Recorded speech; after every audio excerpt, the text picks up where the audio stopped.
Here at 21st Century, I think something that does differentiate us is that those content developers I mentioned are the ones creating our courses and curriculum. We are not tied to or wed to a particular series, a particular publisher. For some students, this environment works so much better than a traditional brick and mortar would. They might thrive in this environment, but where they would have gotten lost in a regular school. We're all dealing with the same standards and trying to help and support students to meet or hopefully exceed those standards in whatever curricular area they're focused in. So They got a lot more individualized support and attention and came out of their shell a little bit more, and it worked for them.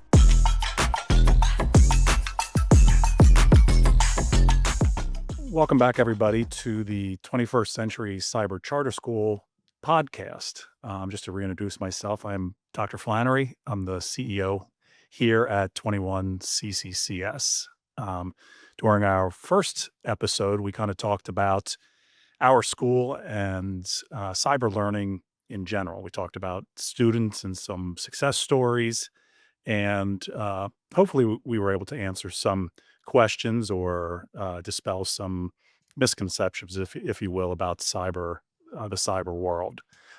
Today, we're going to go a little bit more in depth, if you will, and talk about or kind of go inside the curriculum, if you will. And I can't think of anybody better to help explain that than Dr. Nora Wheeler. Dr. Wheeler is our Director of Curriculum, Instruction, and Assessment. So, Nora, I'm glad that you could join me today. Let's learn a little bit about you. I know you've got an extensive background in education over several years. So, yeah, let's tell everybody about you. great. Well, thank you for having me. It is a pleasure to speak today about curriculum and our work here at 21st Century. I have been with the organization for 4 years, the start of my third year in this role, started first as a principal. But prior to that, you're right, I do have, I would say, an extensive background in education, 10 years of teaching in 5 different states. Really began to lay the foundation for just my understanding of curriculum and the work of things that are kind of the same no matter where you are versus definitely differences state to state. I served as a curriculum specialist for 6 years in Virginia, which was my first full time role in a K-12 position and specifically working on curriculum development. Now, I was only doing social studies, so I was a member of a larger team, but it really shed light on things that you don't really think about as a teacher, but you need to think about when you're focused on curriculum. Then I moved into administration, both as an assistant principal at a high school and then 7 years as an elementary principal before jumping back into the larger administrative role as a director of instructional technology, that being the last position I had prior to coming to 21st Century. And that was right as the pandemic was winding down. Learned a lot there, and I think it led to a great transition to the cyber world. So, Nora, we've been working together four plus years, somewhere around there. But the differences, as you mentioned, we both came from brick and mortar, had a good amount of brick and mortar experience. So, in this cyber environment, I guess we'll kind of talk generally. What does curriculum look like here, from big overview, as opposed to the traditional brick and mortar school? Well, the good news is that some things are exactly the same. We're all dealing with the same standards and trying to help and support students to meet or hopefully exceed those standards in whatever curricular area they're focused in. So, at its core, we are trying and pointed towards the same thing. And that might be about where it stops in terms of like the basic commonalities, because right off the bat, we have to consider the vast difference in the day-to-day environment that the student experiences. You can't think of the development of curriculum thinking that there's an adult, a teacher before the student kind of guiding that ship.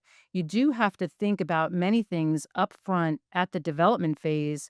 When we think about written, taught, assessed curriculum, we're thinking about all of that right at the get-go, not thinking that it's going to be facilitated by a teacher on the day-to-day. So, I think that just that broad lens of the basic differences of the environment really do guide us on the development side of things that you have to consider and think about a little bit differently than you would in a traditional setting. And that certainly leads to a variety of other decisions that have to be made.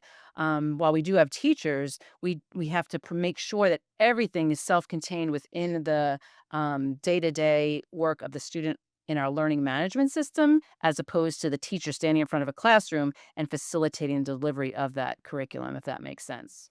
It does. And obviously, we're all part of a team. You and I are part of our admin team, but then you have your curriculum team. So it's obviously not just you. Tell us a little bit about um, who is all part of your inner circle, if you will. So, really fortunate to have what we call content developers, curriculum content developers.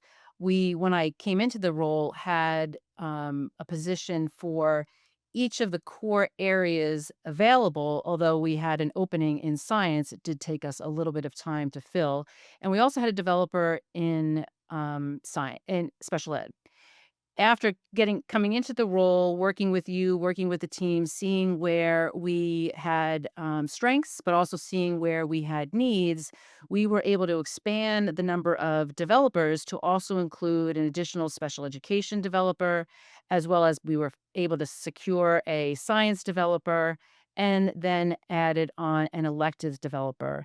And so that is the core of the people who are doing our day to day work developing courses, redeveloping them, tweaking them, working with teachers, a very collaborative effort in order to make those things happen. And just like in a brick and mortar, curriculum's never really done. You're always learning and refining, and changes from the state certainly are a little bit larger that have to be absorbed.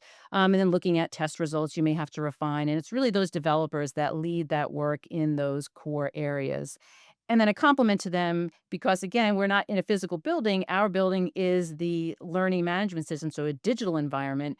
We are very fortunate to have 4 instructional system designers, we call them ISD for short, who ensure that the work that our developers do can run and function in our learning management system, which currently is Schoology. But when I took over, we were in Moodle. So the combination of all of those people are the core of my team that I work with on the day to day. And then beyond that, we have an instructional technology specialist who helps with obviously a lot of technology in a cyber school to make sure our teachers have adequate professional development, that we screen it according to various laws related to technology. And then we're able to have a media specialist as well as kind of focuses on communication to help us in the area of um, ensuring that it's communicated clearly, that we're following best practice and whatnot. So those are really the people I work with, and honestly, the whole school works with to ensure that our students have the strongest environment that they can to meet, or hopefully again exceed our standards. In our first episode, I think I had mentioned I was trying to clear up some questions, misconceptions about our cyber charter environment. And perhaps one of those, I didn't talk about it in the first session, but something maybe you can talk about. I, I would imagine some people think, it's just some sort of canned program. They buy lessons, they buy, curriculum, and just kind of here it is and just roll it out. But sure you would beg to differ very much so. So if you would talk about that a little bit, what makes us different here as opposed to what I was saying as far as just buying some canned program, and that's in some schools I think that's all that they use. Correct, and that is cyber as well as brick and mortar who sometimes adopt a textbook series or adopt a program from a, big development company like a McGraw-Hill or somebody like that, and there's sometimes nothing wrong with that, right? It's all what you do with the material. But here at 21st Century, I think something that does differentiate us from other cybers is that those content developers I mentioned are the ones creating our courses and curriculum. We are not tied to or wed to a particular series, a particular publisher. While we do use and do a lot of our own research to ensure that, information is accurate and certainly involves a lot of academic research and citation.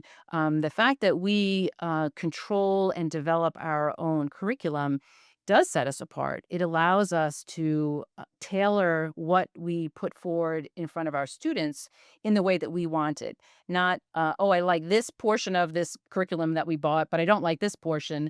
We don't have to necessarily spend time making those decisions. Now, there are some downfalls in that it takes time to develop those things. But once the core of that material is created for any course, it should be fine tuning and adjusting more so than having to kind of throw everything out and start all over again. And so I was lucky to have inherited that model and just be able to, again, fine tune it, refine it, and expand by adding those developers so that we're able to adjust more.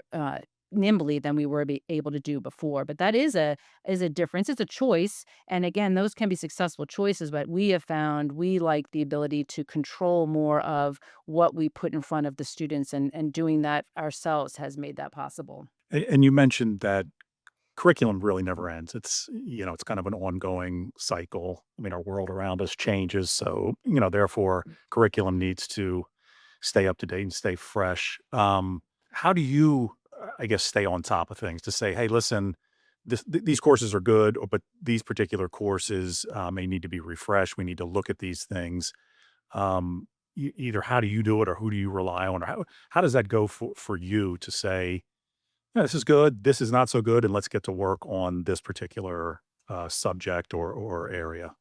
Well, we do have a five-phased approach that we use with our development so that no course is kind of completed and then put on a shelf. It goes through a regular process of being examined on the whole, regardless of what other information that we look at. But more importantly, we look at student information, right? How are they performing in the class? How are they performing on assessments that we provide them? And certainly in cases where the course might have an end of course state test, those results can also be quite telling in terms of, where are we seeing potential trends or students not performing as expected. In those cases, that does force us to do a little bit of reflection and guided inquiry in terms of what might be missing or changes that need to be made at the curricular level in front of those students. So it's not to say that we on the regular aren't listening to our teachers and the information that the students are putting forth in their day-to-day work, that possibly there's a curricular need that's going on. And then beyond that, we also look at levels of engagement. I think when we bring some additional guests in here later, they'll be able to talk more specifically about kind of nuanced things that they're always looking for, either themselves or in conjunction with the departments and the teachers in those departments. They meet regularly and discuss where they see something that may need to be changed or something that maybe in terms of the larger political world or day-to-day world has really caused us to want to include it in our classes. So that type of ebb and flow is ongoing through just regular conversations our developers have with the teachers, for sure. Part of your title is, the curriculum, instruction, assessment. Maybe let's talk about assessment just for a little bit, because we, as a public school, which again is sort of a misconception, is sometimes like, it's a private school, it's this. No, we're a public school, just like many others throughout the Commonwealth. Um, in your role, assessments, how often are they used? What do they look like? Are they similar to, again, to the brick and mortar world? If you would talk about that a little bit. So we are very similar to a brick and mortar world in the sense that as a public school, we have the same obligations to meet state guidelines as it pertains to larger state assessments like PSSAs in middle school and the Keystone exams in high school. But beyond that, and something that we focused on probably the last 2 years is making more transparent the work that we do in the area of assessment for our parents, our students, and even for ourselves, to be honest, and to talk about informal checks for understanding, sometimes in the education world called formative assessments, and then those summative assessments, which can range from end of unit test to something larger than that. And then in conjunction with those, which mostly happen within a course, right? Whether you're the teacher in class asking a question to see if students understand something informal like a formative assessment, or again, doing something more formal like a quiz or a test, we use larger assessments coming into a course. So, a benchmark assessment, let's establish what the student knows today and then can measure their progress at key intervals throughout the course, usually mid year and end of year, to see, did your instruction, did your curriculum provide the necessary instruction and support for the student to achieve the growth that you want them to. And then beyond that, at the beginning of the year, coming in through orientation, we do a diagnostic test and you utilize a few different ones for that to, on a larger scale, assess, usually in the area of math and reading, which can also be very telling for other subject areas. But where we get an initial snapshot of the student, and if they were not with us the previous year, it's our first sometimes introduction to them in that realm. Or if they were with us the previous year, we are able to say, have they maintained where they were? Do we see any dip? Do we see growth? Because from that information, we can make other decisions once we start seeing them in the day to day classes to know, hey, this student may need some additional support, or this student is tracking and maintaining what we believe, or hey, this student is possibly overperforming where we anticipated. Do they need enrichment? So we use a combination of assessments, just like a traditional school would do, and use that information to ask ourselves different questions and look to see, does a student need support? Does a student need enrichment? And that might change, and your answers to those questions might change throughout the year, but that's typically, what we're doing in our courses and then also as a school entity. So that gives us a little bit of an insight into the curriculum department here, or the world of curriculum in our cyber environment. And as Nora mentioned, we do have two other colleagues who are going to be joining us, two other people who work closely with Nora. So I'm happy to introduce you to two additional guests who are joining us for our podcast today. We have Mrs. Lindsay Reid and also Dr. Emily Shank, who are developers here at 21st Century. Thank you both for joining us. Nora and I had a little bit of an opportunity to talk, and Nora shared a lot about the good work that goes on here at 21st Century. Lindsay, I'm going to start with you, if you would tell us a little bit about, you know, your role as a developer and maybe what brought you to 21st Century. Yeah, so I've been at 21st Century for just over 8 years now, I think. I actually started my teaching career here as a special education teacher, and it enabled me to kind of grow through the ranks. I've worn a lot of different hats, but I joined the curriculum side of things just because I'm really passionate about creating interactive and engaging experiences for our students because I think our school does such a great job reaching students. Emily, maybe the same. Just tell us a little bit about you. Sure. So I've joined 21st Century many years ago now, about 16 years ago. And I started out as a teacher, math teacher, also developing courses over the summer. But I've taught in brick and mortar and online. And this pretty much the same as Lindsay. I just really have a passion for making learning accessible to students in this type of environment where they might not have another way that they can access learning. So, again, we wanted to kind of dig a little bit deeper into, the curriculum and what curriculum design looks like here. So, either of you can answer, or you both can talk about it.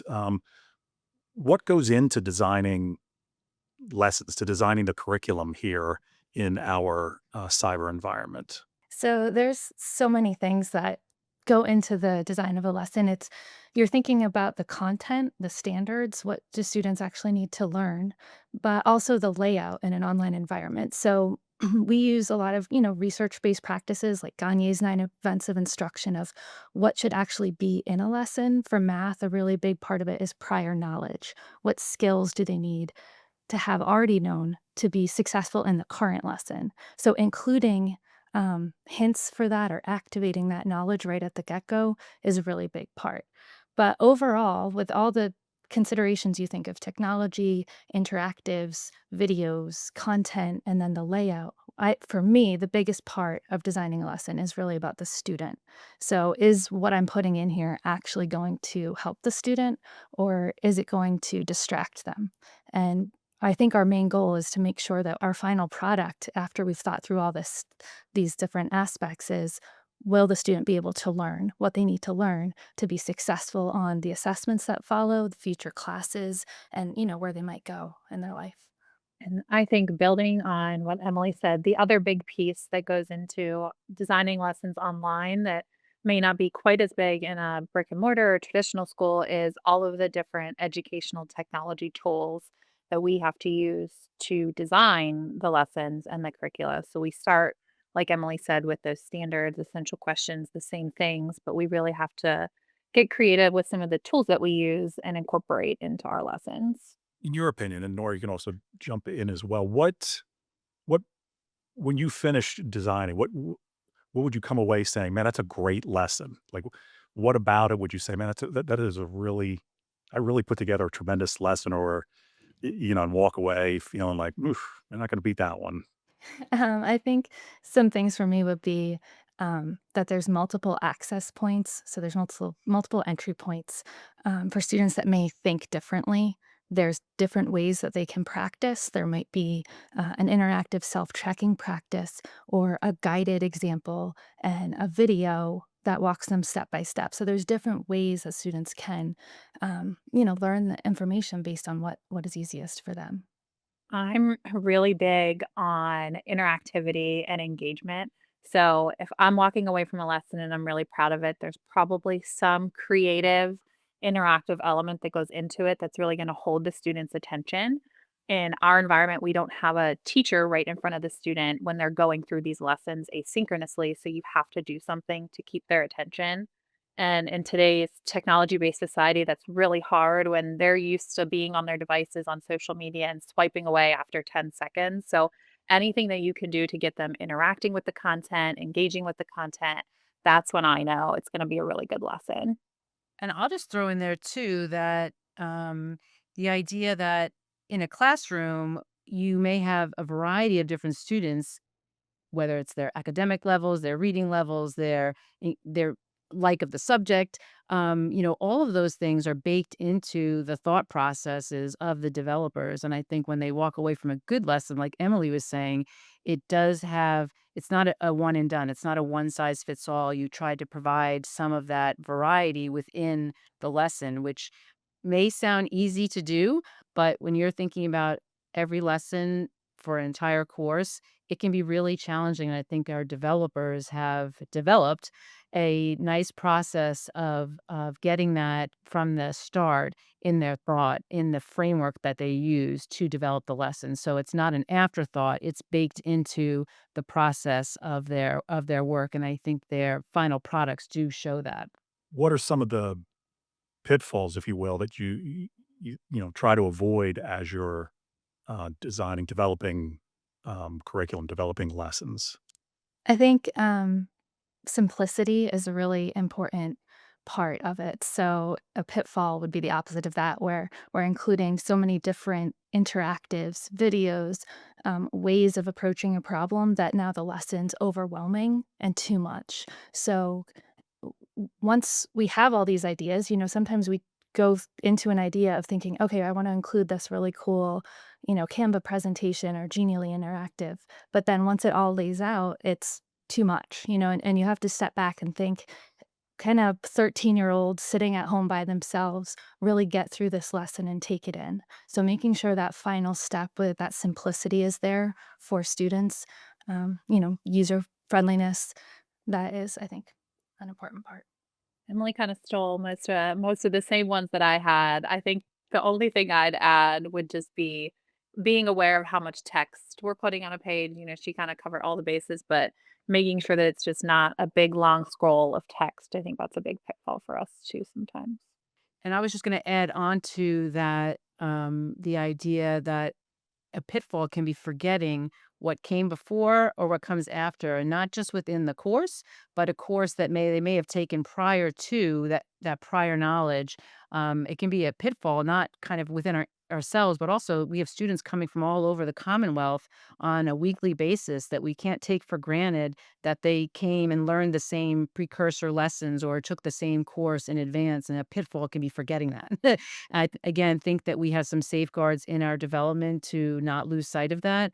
But again, a lot of courses, a lot of lessons within those courses, you can, if you're not keeping it in the front of your mind, can lose track of that. And that can be a pitfall to your overall work because the student might not be achieving because we didn't take something into account at the development level. So I think we do a good job, but if we lose sight, that certainly would be a pitfall. Lindsay, uh, as you're developing for special ed students or special ed lessons curriculum, I'm assuming you have to kind of draw on your previous experience because I believe you said you were in the special ed teacher first, and then came into this role. So I guess putting that hat back on, are there certain things that as you're developing, you're thinking, listen, I have to think of this, this, and this because your lesson, might be different or might need to be different. Maybe just talk us through some of that process or your thought process there. Sure. I think one of the big initiatives that we have going on here as a school too right now is considering accessibility. And having been a special ed teacher, we consider accessibility in the classroom, making sure all students can complete an assignment. But from the digital end, there's a lot our entire team of developers have to go think through and go into as they're developing. So just making sure in our environment that anyone who happens upon a page or uses a different resource has access to it, whether they're using their keyboard and mouse like you and I would, or if they're only using their keyboard to navigate, or if they have to use a screen reader to have everything read to them on their page because they can't see it. So we really have to think about that as we're going into it. Um, from the more content side of things, chunking and breaking down content into smaller, more manageable pieces of information is really key for the special ed population and our students. So, making sure that it's digestible for them and easy to understand, and the language that we're choosing to use and the tools that we're choosing to use. And, on that note, the positive side is all of what she just said is good for all learners.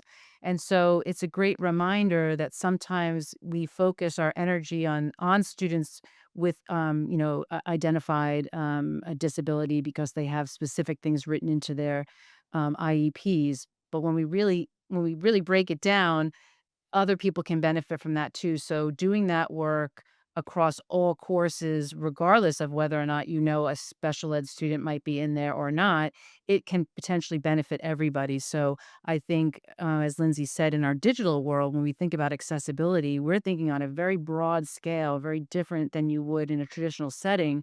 But in the end, regardless of a student have an identified disability, they may very well benefit from being able to use a screen reader. They may be able to benefit from something that was done certainly with intent because we know we have students with those needs, but a byproduct of that is it can bring other success to students we may not even have known about. So it really is good, high quality work that we're doing across the board, and people like Lindsay able to reinforce that we're on the right track, or hey, think about this the next time you do this type of lesson. It really, the last, I would say, year or so has expanded our understanding, but also the certain types of choices that we're making, and we're seeing the benefits of that. So engagement is a big topic for us, and as it should be throughout the world of education. So, and I think one of you just said, "Oh, different technology." So seems like things change constantly, and it's almost at the speed of light, if you will. How you have certain things that you need to get across certain parts of the curriculum, standards, those types of things. How do you go about doing that? You want to have engaging lessons that you're developing now, and I guess you're also trying to be mindful of what's going on outside of the classroom. What technologies are kids into? Perhaps latest, I don't know, trends, this, that, or the other thing. So, if you would talk through that a little bit, the engagement part, as well as the sort of mandated parts of the job. So I think, like you mentioned, engagement can really come from two angles with interacting with the lessons. So using technology where students can be doing things, typing things in, clicking on things. And then the other part to that engagement is what are they actually interested in? What piques their interest and keeps them wanting to read more and learn more? And so with the first part, like you said, we have so many different technology tools and they're constantly changing. So we're trying them out, making sure they work. Um, we have a couple go-tos, I think, at this point. H5P is a really, um, successful one to use for immediate feedback where students can type something in, click something, and see that, yes, I'm getting this. It makes sense. And they provide accessible content, which is really helpful. So we have tools that we depend on, but also, we're constantly trying out new ones. And then on the other side of it, we are trying to put ourselves in these students' shoes. What are they thinking about? In Algebra 2, I recently developed um, content relating to STEAM careers. So what careers could they be interested in? So developing content around that. And then, just also like their everyday interests. Another example I created with one of the math teachers actually was a Taylor Swift concert problem where the hotels were different distances from the Taylor Swift concert based on price and, what predictions could they make about the price with scatter plots and things like that. So including that type of content is fun as well. We are graduating students that need to go into a workforce, into collegiate settings, into, maybe even the military with a different set of skills. And, one advantage that we do have in terms of, it used to be called more so 21st century, although we're in the 21st century, so that always seems a little bit strange at this point, but is is is just the non-intentional, intentional trying to develop skills through what they're doing. So, kids have phones, kids do things, but doesn't mean they know how to write a research paper, right? There are different ways in which we're having students interact with just to get their schoolwork done is also providing them access to practicing skills that they'll need wherever they go after they leave us. And I think that's a real strength that we have just by the nature of our work that our students benefit from. And students that we've spoken to have acknowledged that that has been beneficial to them, feeling like they are going and having a subset of skills that, maybe their peers don't have. And I think that is something that we do a really nice job of at 21st Century. Another topic we hear about often is AI. And there are challenges that there's benefits, there's challenges that it presents in the classroom. From your point of view, and with your developer hats on, is that again, is that something that you are, I'm sure, thinking about, but maybe what role does that play in the development process? So we actually had a professional development last year, and something really stuck with me from that. And it was, the version of AI that our students see right now is the least intuitive form of AI that they're ever going to see. So, with that in mind, it really changed my mindset in that we're going to do students a disservice if we don't teach them about AI and teach them how to use it responsibly and incorporate that into our work.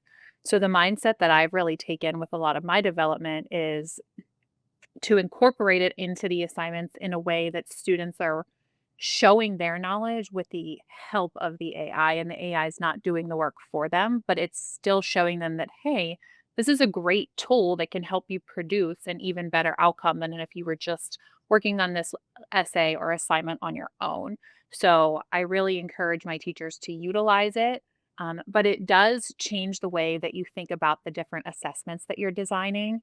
The the assessments that, you and I might have been used to when we were in school where it's a simple quiz or a simple essay, they're not going to be as relevant anymore, and we're really going to have to think about authentic ways to assess student knowledge, and are they understanding these concepts, and more importantly, can they apply those concepts with their own knowledge?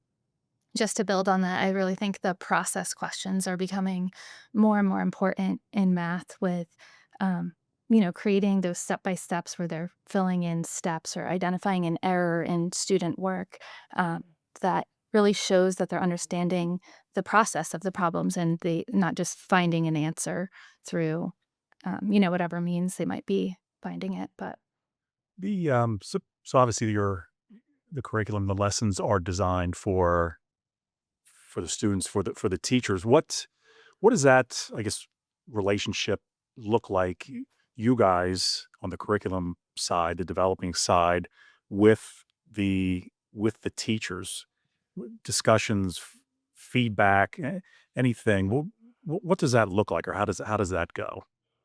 the teacher voice is really important with our process for developing curriculum because they're, the front lines. They're the ones interacting with the students, hearing their feedback, seeing what they're understanding, not understanding, grading their work to see what mistakes they're continually making. I think probably for Lindsay too, being a teacher before a developer was so important because I remember the mistakes they made. I remember the questions they asked about the content. Um, but now, I'm giving out a course and then the teachers are interacting with the students in that course. So we meet weekly, but in addition to that, we chat, through our chat system. We have phone calls to just talk about what parts of this lesson or this content that you're currently teaching might need to be improved. What's a common mistake that students are making on an assignment that I could change something or add directions because I didn't think about it in my head or even with other people that were looking at it. But once it gets out, to the students and teachers, it becomes more obvious. So that's a really important relationship to keep our content current, accurate, and, really what the best available option is for the students to be successful. I think too, the teachers are really an important resource for us as developers because we don't always have the benefit of getting to see students actually utilizing what we're putting out there as a developer. So the teacher is kind of that voice for the student to say, as a developer, based on the data we had or based on the models that we were using, we might have developed something one way, but it might not be working for those students, or it might have been confusing in the way we worded it. Or on the other hand, it might have been, this was so engaging, the kids loved it. Can you do more like this? So, keeping in close contact with them just to get their perspective and the student perspective on what works and what doesn't. And then I'll just throw in there on the larger level, between MTSS, that multi-tiered system of support that, schools across not only the state, but across the country use, where you really look at if there is a barrier, how do you work to determine what that barrier is? Is it something that an individual student needs support on? Or is it potentially, if you're seeing multiple students with the same need, does again that trend lead towards maybe it's something within the course itself? And then we also brought in 2 years ago professional learning communities where we're every week or just about every week, developers along with teachers really taking a critical lens to, now it's not every course at the same time, but really pulling apart several courses at a time, examining what are the essential standards in that course, what can we learn from how our students are performing on those essential standards to again possibly make predictions about the success that they're going to have in the course or needs that they're going to have in the course, and which of those needs really is an individual can be provided through maybe a small group or some tutoring or other ways of helping them versus nope, this is we're seeing something here, this might be worthy of exploration of additional work within the development side. So we have things going on that they run in small group, but then we also have these larger school initiatives that are really intended to foster cross or interdepartmental communication with counselors and social workers and others to see, there are oftentimes other things going on and it's not the curriculum. It is something going on and that student needs some other support for us. So we don't want to just think that it's always the curriculum. It may very well be other things happening within a student's life that is, keeping them from maybe finding success. So that is a compliment to what, Lindsay and Emily described there about their work that I think is really important to mention because it does show that you can develop perfect curriculum, right? You could say and really smile and publish it all, but a student may still not have success. So why might that be? And that's the personalization part that I think we're able to do in a different way than they would get in a traditional setting. we talked about, or I talked about it early on, and she said about curriculum just being, an ongoing process. It's not, hey, I developed this and then it's over and done with. And this is for any of you, the world of education. So here we are today, and then moving forward. What excites you about, I guess, the potential of the future of education? Or you could also flip that, and what what is concerning to you about education and where it may be heading from your perspective?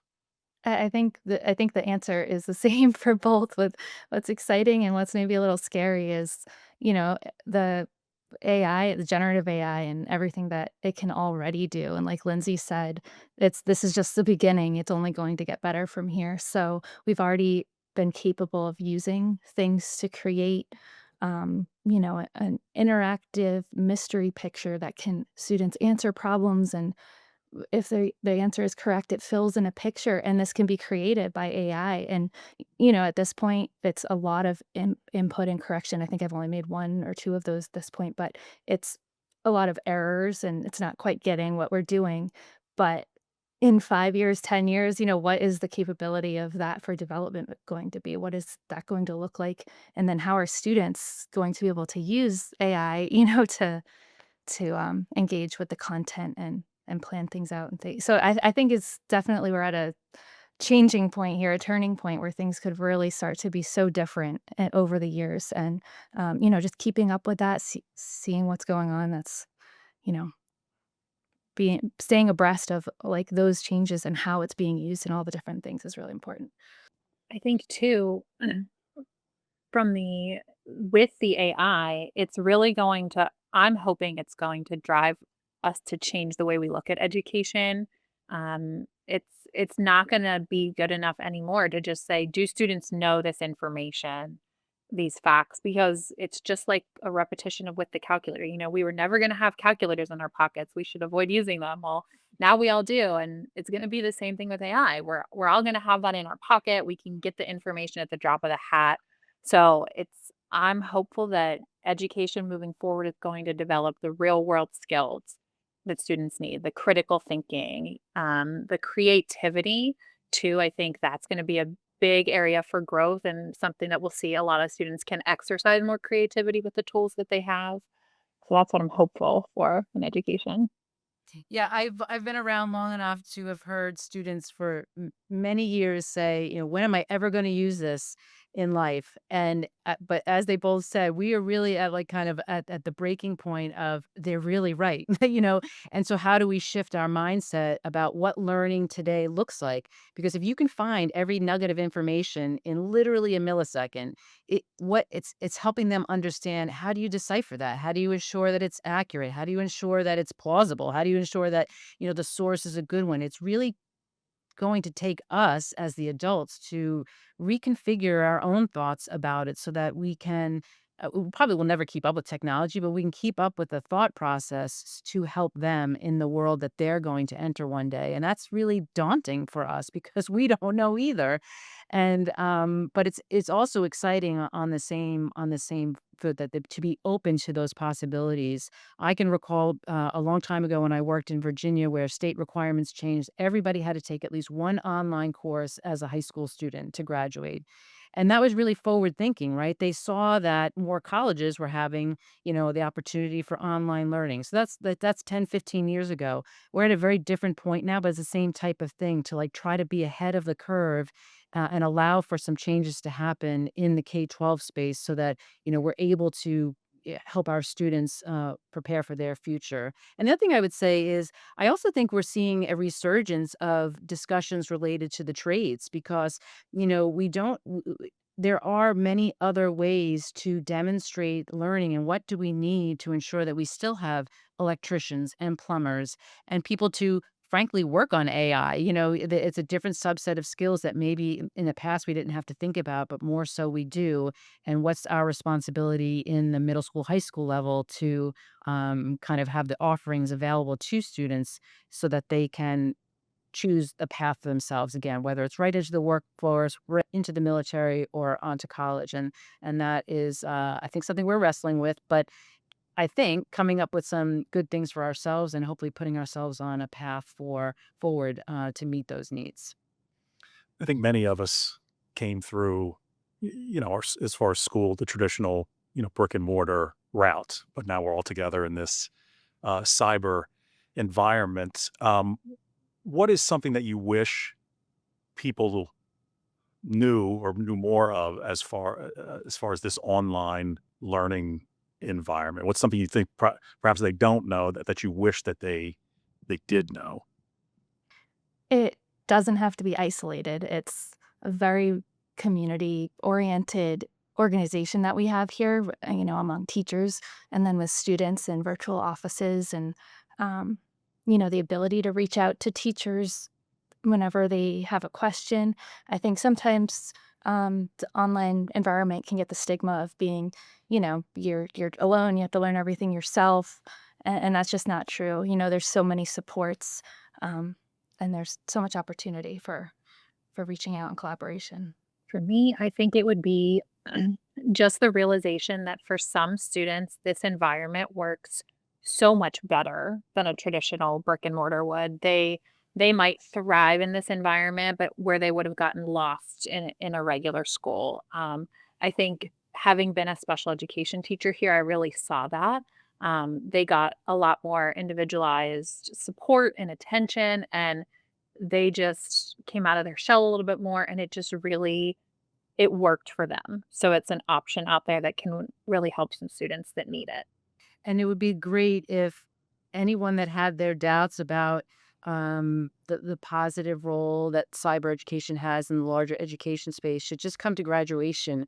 When you hear from students whose life was transformed by their experience, and I would imagine other cybers could say the same thing, that without us, they may not have achieved that. And it really is a powerful reminder of why we matter and why this choice is needed, like Lindsay was saying.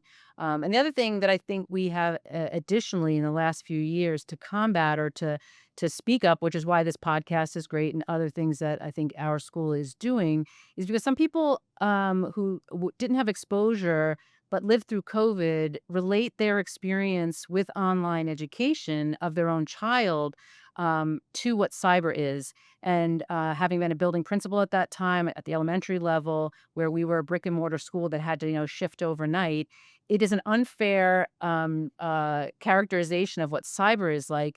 We did the best that we could with the tools that we had and the training that we had, but it was very different.